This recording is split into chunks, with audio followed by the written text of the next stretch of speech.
everybody, we've got Kirsten and Ron here for our week's edition of Ask Ron. So our first question is from Kyle Cook in Jackson, Mississippi. Hi, Kyle. He says, I have bought a property for $20K and looking to sell for $70K with owner financing. Will I owe taxes on the $50K profit that first year that I sell the property, or will it be taxed as I receive the payments? That's a good question, Kyle. And it's a somewhat of a complicated answer, so you're probably going to have to play this one back 2 or 3 times. Here's how it works. If you buy it for 20 and you sell it for 50 on an installment sale, fortunately you get taxed on the installment sale and you pay taxes on the percentage of profit as you receive it. So I don't want to use your example because the math's not easy in my head, but let's say you bought a house for 50 and you sold it for 100. That means that you have a 50% of the sales price profit.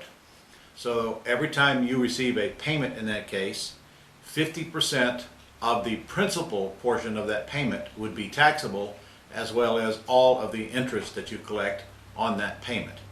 So it's an installment sale. Since you bought it and sold it, however, in the same year, it is going to be short-term capital gains, but you pay the gains only as you receive the payments. Simple, huh? Okay. All right, so our next question is from Roberta Eastman in Santa Maria, California. Hi, Roberta.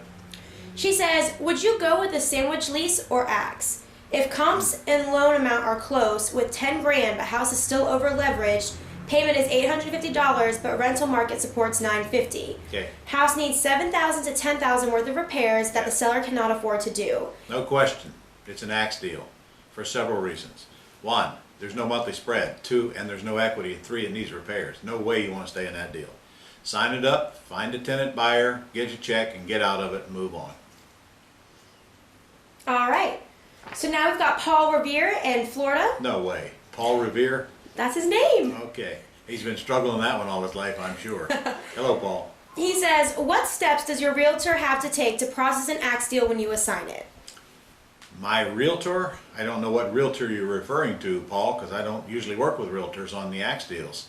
It's my attorney that closes the paperwork after I find the tenant buyer and get a deposit from them. So I don't know where you're getting the realtor from. If there is a realtor involved, then they would participate in the process, but frankly, we would just tell them to go ahead and get out of the way, and our attorney will be closing it, and if there's anything you need to communicate with them, like your commission, then go ahead and do it. And I'll just put them in touch with the attorney. Best thing that you can do on an axe deal is try to get your realtor to stand down and not make a mess. We have closed a few with realtors, and every single time we have to do the same thing, and sometimes we even have to put pressure on them. Please get out of the way and don't try to do something you're not accustomed to doing. Let the attorney do it. With the attorney involved, you should not have an issue with your realtor because at least they'll know that it's being done right.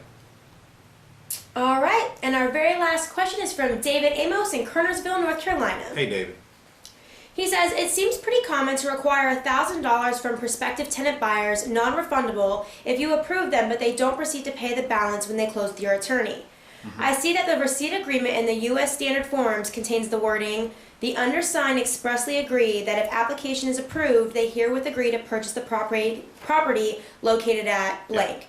Does this mean that the receipt agreement cannot be used for lease-to-own tenant buyers? Which form should be used as a receipt when they pay just a part of the full required purchase option consideration? Stop. We use the application and receipt agreement no matter how we sell the house, whether it's all cash, seller financing, or lease purchase. The $1,000 is the minimum deposit we require. We always try to get as much as they will give us, all of it, if they're willing to do so, at the time we sit down and get the application and receipt agreement signed. And that agreement simply says, if you buy it, it is applied. If you don't buy it, it is forfeited. If we don't agree to sell it to you, then we'll give it back to you. That's what that says.